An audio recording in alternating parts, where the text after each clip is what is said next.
And Nigeria's inflation rate has dropped to 24.48% in January 2025 from 34.8% recorded in December 2024 after rebasing the Consumer Price Index CPI. That's according to the National Bureau of Statistics.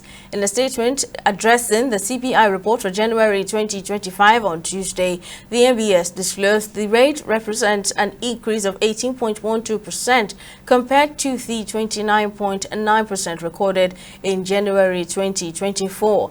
Back in October 2024, Statistician General of the Federation and Chief Executive Officer of the NBS, Adeyemi Adeniro, had announced plans to rebase the GDP and CPI to reflect current realities and account for structural changes in the economy.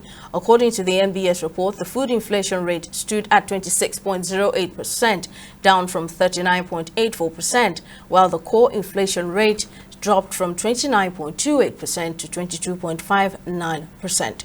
Reacting to this decline in Nigeria's inflation rate, the Chief Executive Officer, Center for the Promotion of Private Enterprise, Dr. Muda Yusuf, says the decline in the inflation rate does not necessarily reflect a reduction in food prices in the country.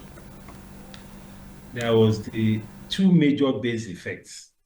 First, the use of the CPI base shifting from 2009 to 2024. That has changed a whole lot of parameters dramatically. Because when you look at the prices in 2009 compared to prices in 2024, there's a huge gap.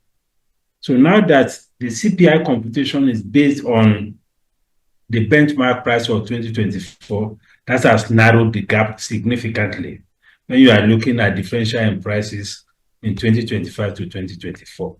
Secondly, inflation is normally year on year. So when you are comparing 2025 to 2024, I should not expect a big gap, especially because of the high inflation levels in 2024. 2024 was highly inflationary across all sectors. So when you now compare that with what you have in 2025, you are likely to see a major drop in inflation. Thirdly, there is also the factor of the fact that the spending in 2024, especially in December, compared to what we have in 2025, January to December spending is a whole lot of difference. When you look at it, people spend a whole lot in December, but in January, very little happens in terms of spending. People have run out of cash and so on. So these are some of the factors that have been responsible for this drop. But let me emphasize that a drop in inflation rate is not the same thing as a drop in prices. When inflation rate drops, what it simply means is that the rate of increase in prices has dropped. It doesn't mean that prices has dropped. I think we need to make that clarification so that people don't have the expectation that what the NBS is talking about is a drop in price. But I must admit that there has been some slight improvement in the general price level.